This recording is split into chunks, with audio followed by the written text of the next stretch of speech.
Hello friends, मोनोटोल academy में आपका स्वागत है। आज की इस वीडियो में पढ़ने वाले हैं unit used in conjugation with SI. तो बेसिकली क्या होता है फ्रेंड्स कि जो हम एसआई यूनिट यूज़ करते हैं वो हम बेसिकली पढ़ रहे हैं बायोकेमिस्ट्री के अंदर, ठीक है। तो बायोकेमिस्ट्री के अंदर क्या है, हमारी एसआई यूनिट यूज़ होती है। तो इसका जो फुल फॉर्म है इंटरनेशनल सिस्टम ऑफ यूनिट है, जिसको हम एसआई यूनिट भी कहते हैं इन दी शॉर्ट फॉर्म, ठीक है। So these units are convenient to use in biochemical work and hence are used in conjugation with SI unit। Basically क्या होता है, इसको हम यूज़ करते हैं, हमारा जो बायोकेमिकल वर्क होता है हम बेसिकली उसके अंदर इसको यूज़ करते हैं। देन फर्स्ट हम लेते हैं ग्राम। ग्राम को हम G से रिप्रेजेंट करते हैं। So the gram is used as an elementary unit in association with mg and microgram. तो बेसिकली मिलीग्राम होता है और माइक्रोग्राम होता है। तो टेबल परचेज करने जाते हैं तो आप उनको कहते हैं कि आप 1 kg इतना वे कर दीजिए। तो जब आप 1 kg वे करवाते हैं फ्रेंड्स, तो उसके अंदर ग्राम कितना होगा आपको पता होना चाहिए। सपोज़ आपको सिंगल पीस चाहिए, ठीक है। सिंगल पीस कितने ग्राम का होगा, ठीक है। अब अगर सपोज़ कीजिए कि 1 kg ना हुआ, वो 700 ग्राम हुआ, तो आप किस तरीके से मेज़र करेंगे। एक ऐसा यूनिट होती है जिसके थ्रू आप पता लगा सकते हैं कि जो केजी है ये ग्राम है, तो उसको हम किससे रिप्रेजेंट कर रहे हैं, ऐसा यूनिट से रिप्रेजेंट कर रहे हैं। 1 ग्राम में 1000 मिलीग्राम होता है, 1 mg में 1000 माइक्रोग्राम होता है, ठीक है। तो हमारे ये जो साइन है ये माइक्रो का साइन है, ठीक है। सो लीटर, जिसको हम दो तरीक़ों से क्या है रिप्रेजेंट करते हैं। So although the SI unit for volume is the cubic metre. Cubic metre कितना होता है, m⁻3। So the litre is accepted as the convenient unit of volume. तो लीटर को क्या है कि उसको एक्सेप्ट किया गया है कन्वीनियंट यूनिट ऑफ वॉल्यूम में। 1 लीटर में 1000 ml होता है, 1 ml में 1000 माइक्रोलीटर होता है फ्रेंड्स, और 0.001 ml में 1 लैम्डा होता है, ठीक है। लैम्डा का साइन आप देख सकते हो, इस तरीके का होता है। एंड देन हम बात करते हैं मिनट की, जिसको हम शॉर्ट फॉर्म में MIN से रिप्रेजेंट करते हैं। So although the basic unit for time is the second in the common unit of time use in minute and hour. तो बेसिकली क्या होता है कि जो हम बेसिक यूनिट टाइम की यूज़ करते हैं वो सेकेंड की करते हैं। सेकेंड जो है वो बेसिक यूनिट है, एंड द कॉमन जो यूनिट है वो इसके अंदर है टाइम, जो कि मिनट है और आवर्स है, ठीक है। मोल, ठीक है, मोल होता है हमारा। So the basic SI unit of quantity is the mole. तो जो मोल की बेसिक यूनिट क्या है, एसआई यूनिट, उसकी क्वांटिटी है। It is the amount of substances present in a container. जो अमाउंट आपके कंटेनर में प्रेजेंट है, irrespective of the volume present, it is defined as the molecular weight as a compound in gram. Basically क्या है, ये क्या define कर रहा है, आपको मॉलिकुलर वेट डिफाइन कर रहा है, ठीक है। So molecular weight of sodium chloride कितना है हमारे पास, 58.5 gram, okay. Hence 1 mole is sodium chloride. हमारा जो मॉलिकुलर वेट कितना है सोडियम क्लोराइड का, इतना है, ठीक है। और 1 मोल ऑफ सोडियम क्लोराइड का वेट कितना होगा, 58.5 ग्राम ही होगा। तो अगर हम 1 मोल ऑफ ग्लूकोज निकालें, यानी मोल वेट 180 होता है मॉलिकुलर वेट, तो 180 ग्राम होगा हमारा। तो यहाँ पर हम ले कहते हैं मोल का एक फॉर्मूला है जिसमें मास अपॉन में ग्राम मॉलिकुलर वेट। तो इसमें मास अपॉन में ग्राम मॉलिकुलर वेट है, तो आपको पता है कि मॉलिकुलर वेट कितना है ग्राम में और मोल कितना है, ठीक है। मोल आपको पता है कि 180 है, एंड देन आपका जो मॉलिकुलर वेट है वो 58.5 है। तो आप मास इजीली निकाल सकते हैं ग्राम में। बात करते हैं molarity of a solution.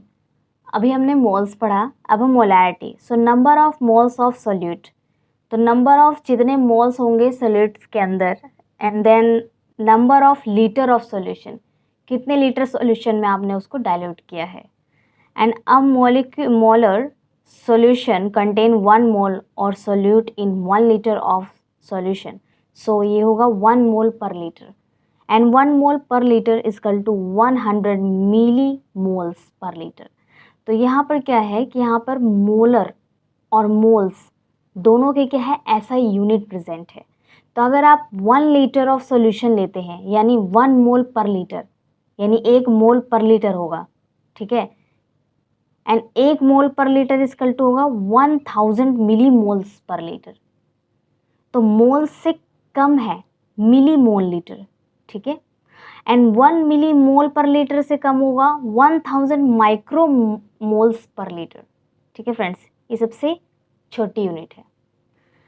Normality को हम कैपिटल N से रिप्रेजेंट करते हैं। So the normal solution equal to 1000 milli equivalents को कैसे लिखते हैं, MEQ पर लीटर, ओके।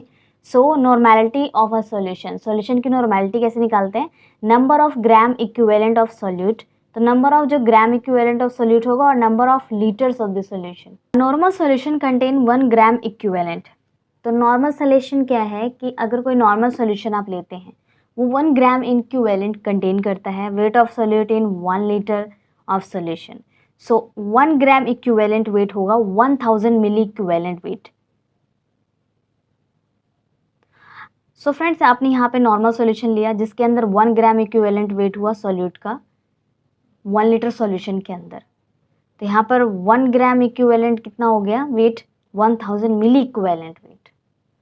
सो मास कंसंट्रेशन निकालने के लिए क्या करते हैं friends, mass of component and mass of system mixture का, ठीक है।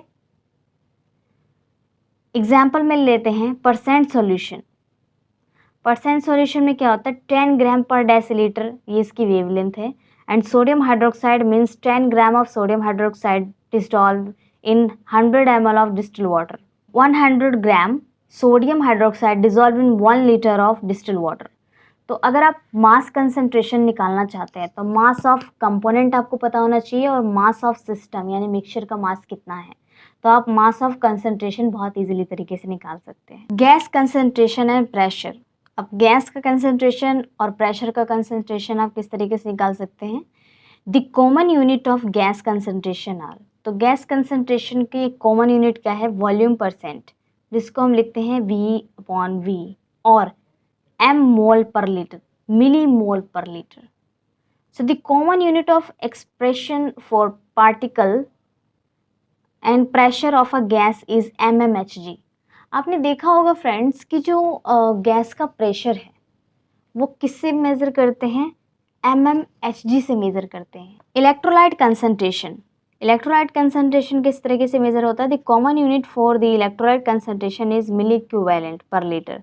तो सबसे जो कॉमन जो इलेक्ट्रोलाइट कंसंट्रेशन है उसको हम मेज़र करते हैं मिली इक्विवेलेंट पर लीटर से। तो इसको हम शॉर्ट फॉर्म में लिखते हैं MEQ per litre equal to mg, milligram per decilitre into 10, और नीचे लिखेंगे इक्विवेलेंट वेट। तो ये इसका एक फॉर्मूला है निकालने का। आयनिक स्ट्रेंथ क्या है, the fact of a buffer solution is a function of the concentration and the charge of all ions present. तो आयनिक स्ट्रेंथ क्या होता है फ्रेंड्स, इसके अंदर बफर सॉल्यूशन होता है जो कि ये कंसंट्रेशन के साथ फंक्शन करता है, और जो इसके अंदर है आयन चार्जेस प्रेजेंट होते हैं। आयन चार्जेस कौन से, positive and negative. So hence the concentration of a buffer solution is given the term of ionic strength. तो ये जो बफर सॉल्यूशन है ये क्या करता है कि ये आयनिक स्ट्रेंथ की टर्म को प्रोवाइड कराता है। So the ionic strength is the sum of the numbers obtained by multiplying the concentration of each ion by square of its valency and dividing the sum by 2।